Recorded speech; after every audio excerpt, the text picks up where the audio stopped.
జోధా రాకుమారి మమ్మల్ని అక్కడికి రమ్మన్నది కించపరచాలని, కానీ మేం నిరూపించుకున్నాం పెద్దమ్మ. ఈ జలాల్ కంటే గొప్పవారు ఎవ్వరూ లేరని. నేను తమరు చెప్పే వాటిని అర్థం చేసుకోగలను జలాల్, కానీ ఇంతవరకు మన అంతఃపురానికి వచ్చిన ఏ బేగమైనా ఆ బేగం మన మతానికి మారిపోవాల్సిందే. అదే కదా చట్టం అంటే. మా నోటి వెంట ఏది వస్తే అదే చట్టం అయిపోతుంది పెద్దమ్మగారు. ఆ రాకుమారి జోధా మతం ఏదైనా కావచ్చు, కానీ మా బేగమైన తరువాత మేం చిన్న సైగ చేస్తే చాలు మా చెంతకు వచ్చి తీరాల్సిందే. పెద్దమ్మ, జోధా పట్ల మా వ్యవహారం ఎలా ఉంటుంది అంటే అది ఇంతవరకు మా బేగంలలో ఎవ్వరూ దాన్ని రుచి చూసి ఉండరు.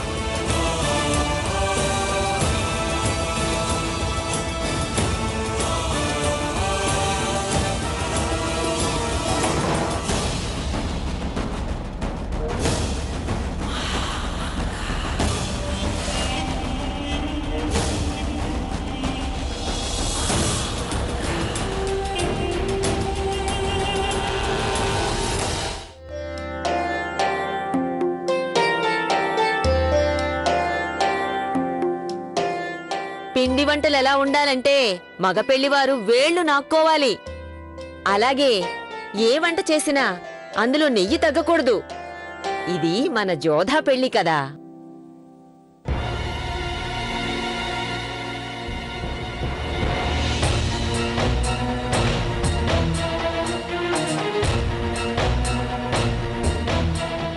సూజామల్,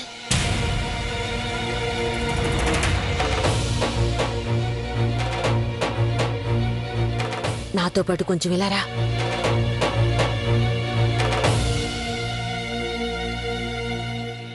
వంట పనికి ఎందుకొచ్చావు నువ్వు? నా చెల్లెలు జోధా వివాహంలో ఏం చేయడానికైనా సిద్ధమే. సిగ్గులేదు నీకు? లేనిపోని ప్రేమలకు పోస్తున్నావే. నీ వల్ల మాకు ఎన్ని ఘోరాలు జరగాలో అన్ని ఘోరాలు జరిగిపోయాయి. నీ వల్లే మాకిలాంటి గతి పట్టింది. జోధాకింతటి అన్యాయం జరుగుతోంది. సూర్యభానుడు బ్రతికే ఉంటే జోధా పెళ్లి తనతోటే. అటు భారమల్లు భరించలేడు, ఇటు జోధా సహించలేదు. ఒక విశ్వాసఘాతకుడు, ఒక రాజద్రోహి, ఒక తిరుగుబాటుదారుడు ఈ పెళ్లిలో కనిపిస్తే అది వాళ్ళు తట్టుకోలేరు. వెంటనే ఇక్కడి నుంచి వెళ్ళిపో. కానీ నీకు నానమ్మని కాదు, నువ్వు నాకు మనవడివి కాదు. సరిగ్గా చెప్పారు రాజమాత. తన చెల్లెలి సంతోషాన్ని కబళించిన వాణ్ణి ఎవరైనా తమ బంధువుని ఎలా అనుకుంటారు? నేను ఒప్పుకుంటాను. నేను ఆమెరు రాజకుటుంబానికి ఎందుకు పనికిరాని వాణ్ణి. కానీ నేను లోపల పడుతున్న ఆవేదన ఇక్కడెవరూ అర్థం చేసుకోలేరు. ఒక అన్న తనకి కాబోయే బావ మరణానికి కారణమైనప్పుడు, ఒక అన్న చెల్లెలికిచ్చిన మాట నిలబెట్టుకోలేనప్పుడు, అలాంటివాడు తన నాన్నమ్మకి మనవడని ఎలా చెప్పుకోగలడు? చెల్లెలికిచ్చిన మాట నిలబెట్టుకోలేని వాణ్ణి, తన పెళ్లిలో ఆనందంతో నాట్యం చేస్తానన్నవాణ్ణి, తన సప్తపది వేళలో పూల వర్షం కురిపిస్తానన్నవాణ్ణి, అలాగే తన మేనాన్ని భుజానికి ఎత్తుకుంటానన్నవాణ్ణి, అన్ని కబుర్లు చెప్పిన ఆ అన్న ఒక్క మాట కూడా నిలబెట్టుకోలేకపోయాడు. అలాంటి అన్నకి ఇక్కడికి వచ్చే హక్కు కూడా లేదు. తన చెల్లెలతో కానీ నానమ్మతో కానీ మాట్లాడే హక్కు లేదు. కానీ ఆ అన్న చేయగలిగిందల్లా తమ ముందు చేతులు జోడించి వేడుకోవడం ఒక్కటే. అతన్ని తన చెల్లెలి పెళ్లికి రానివ్వమని ప్రాధాయపడుతున్నాడు. అత్తయ్యా, మైనావతికి నువ్వు కంటపడక ముందే ఇక్కడి నుంచి వెళ్ళు. వెళ్ళు ఇక్కడి నుంచి. వెళ్ళిరా మనవడా, వెళ్ళు.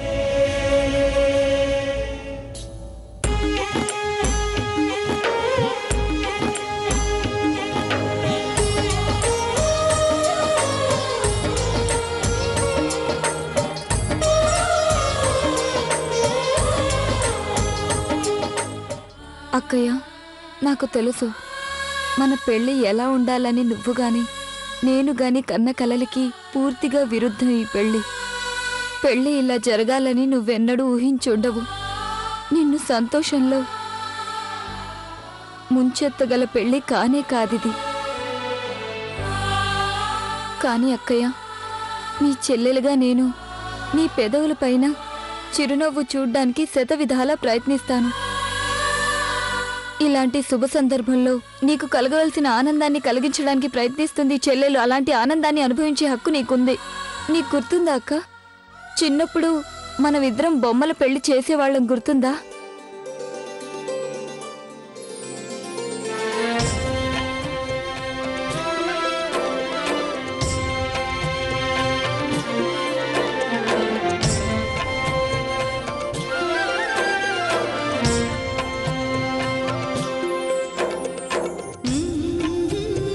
అక్క, నువ్వు నవ్వితేనే చాలా చక్కగా ఉంటావు. కన్నీళ్లు కారిస్తే బావుండవు. ఏది కళ్ళు తుడుచుకో.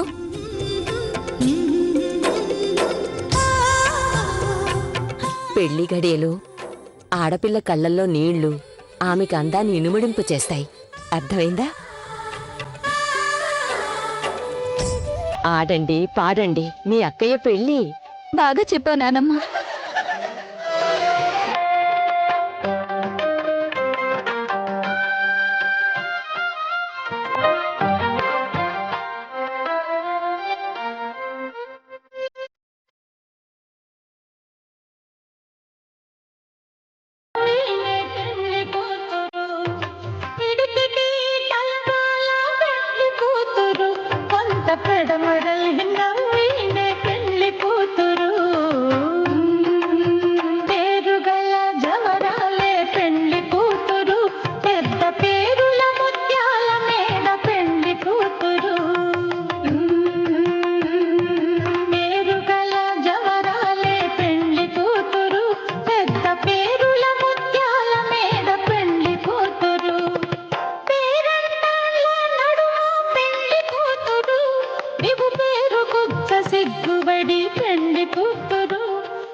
సిగ్గుబడి పెళ్లి కూతురు.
మనసులో అంత వేదన ఉన్నా పెదవులపై చిరునవ్వు చిందించటం ఒక నిజమైన వీరనారికే కుదురుతుంది జోదా.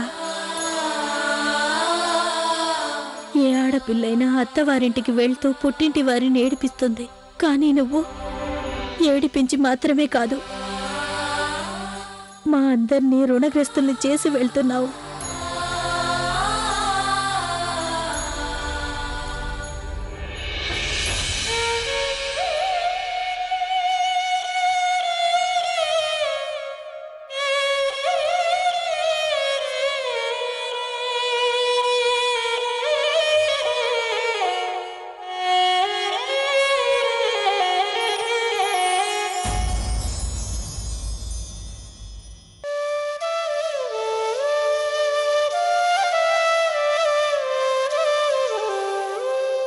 అందరూ వెళ్ళొచ్చు.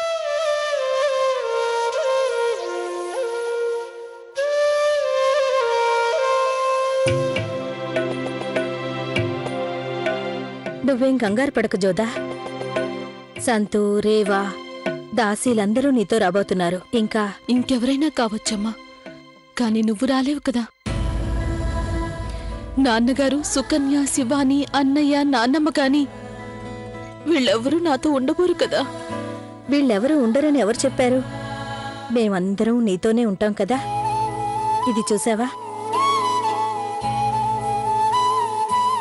ఇవి నీ చెల్లెలు నీకిస్తున్న కానుకలు.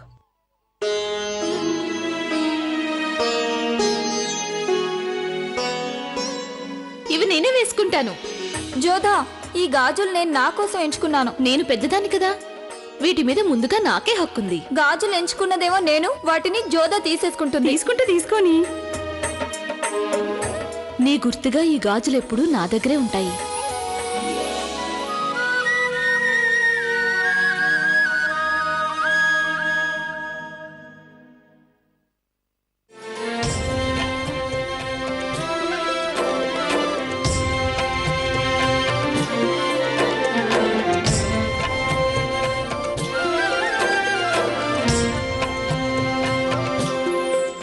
నేను రాఖీలు కట్టడం అయిపోయింది.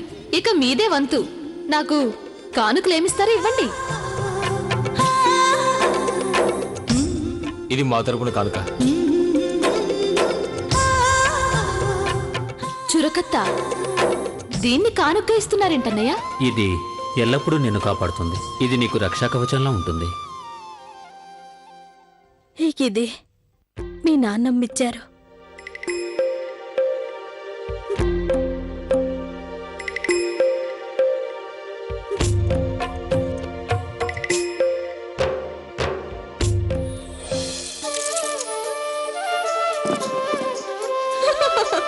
నేను గెలిచిపోయాను నాన్నమ్మ.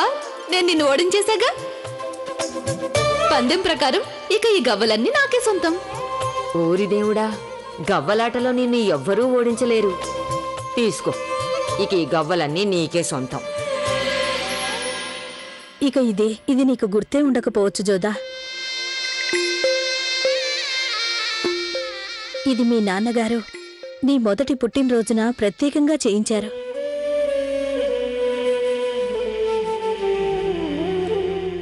నువ్వు మొదటిసారి ఈ దుస్తులే వేసుకున్నావు.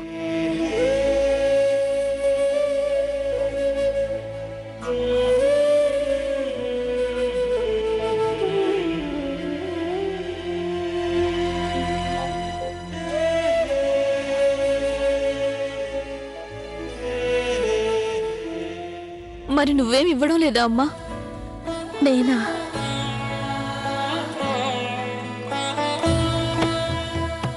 ఇటు చూడు, నువ్వు నా నీడలాంటి దానివి కదా. నీడ అంటే ఎన్నడూ శరీరం నుంచి వేరుపడంది. నువ్వెప్పుడు ఇందులో చూసుకున్నా నేను నీ చుట్టుపక్కలే ఉన్నట్టు అనిపిస్తుంది. నీకు నిద్ర పట్టకపోతే నేను పాడే జోలపాటలు వినిపిస్తాయి. ఎప్పుడు ఊపిరి పీల్చుకున్నా నీకప్పుడు నేను ఆశీర్వదించడం వినిపిస్తుంది. చిరంజీవిగా వర్ధిల్లాలి అంటాను కదా. ఆడపిల్లని ఎప్పుడు పుట్టింటి నుంచి పంపేస్తున్నా అప్పుడు వాళ్ళమ్మ తనకి ఎన్నో కొన్ని పాఠాలు నేర్పిస్తూ ఉంటుంది. కానీ నాకేమో అక్కడి ఆచారాల గురించి, వ్యవహారాల గురించి ఏమీ తెలీదు. అందువల్ల నీకు ఏం నేర్పించాలో అర్థం కావట్లేదు జోదా. మీ నాన్నగారనే ఒకే ఒక మాట సదా గుర్తుంచుకో. విధి అనేది తనకి ఏ వీరుడు కావాలో అదే నిర్ణయించుకుంటుంది. వీరుడెప్పుడూ విధి నుంచి పారిపోడు. ఆ విధిని తనకు అనుగుణంగా మార్చుకుంటాడు జోదా.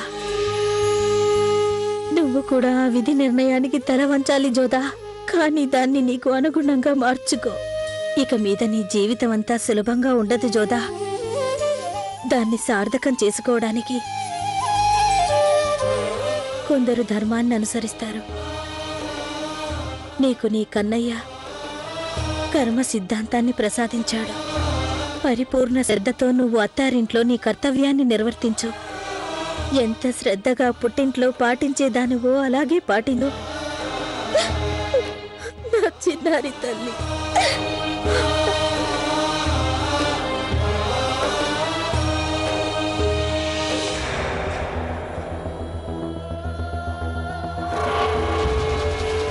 జలాల్ మీరిలా.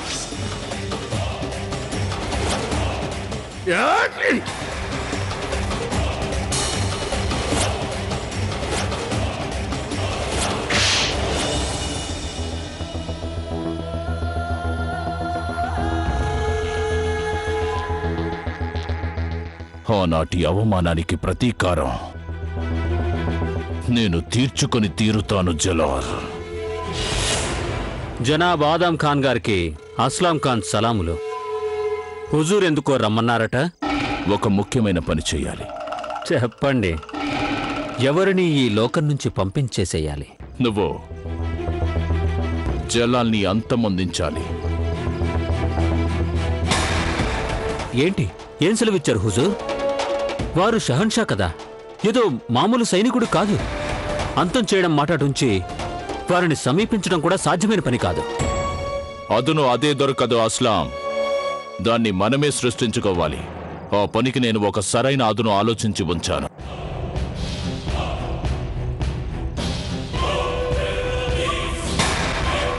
చూశారుగా హుజూర్, ఎంతమంది కాపలా కాస్తున్నారో. ఇక్కడి నుంచి ఒక్కడుగు ముందుకు వేయడం అంటే చావుని కొని తెచ్చుకోవడమే. ఇది నా వల్ల కాదు హుజూర్. నువ్వు గనక జలాల్ని హతమార్చకపోతే నేను నీ భార్య బిడ్డల్ని హతమార్చేస్తాను. ఏం చేస్తావో ఇక నీ చేతుల్లోనే ఉంది. కానీ హుజూర్, ఈ సైనికుల్ని తప్పించుకుని వెళ్ళడం ఎలా? అదంతా నాకొదిలే. నేను సైనికులని ఏవో కబుర్లు చెప్పి దృష్టి మళ్లించేస్తాను. నువ్వు ఎవరికంటా పడకుండా జలాల్ గుడారంలోకి వెళ్ళిపోవచ్చు. ఒక విషయం బాగా గుర్తుంచుకో, విఫలమైపోయావో తెలుసుగా. చేద్దాం హుజూర్.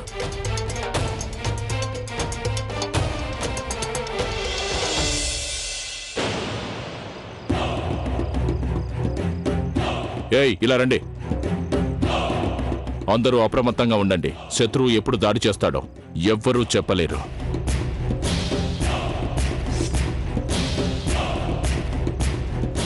ప్రస్తుతం మనం శత్రువుల ప్రాంతంలో ఉన్నాం. ఏం జరిగినా జరగొచ్చు.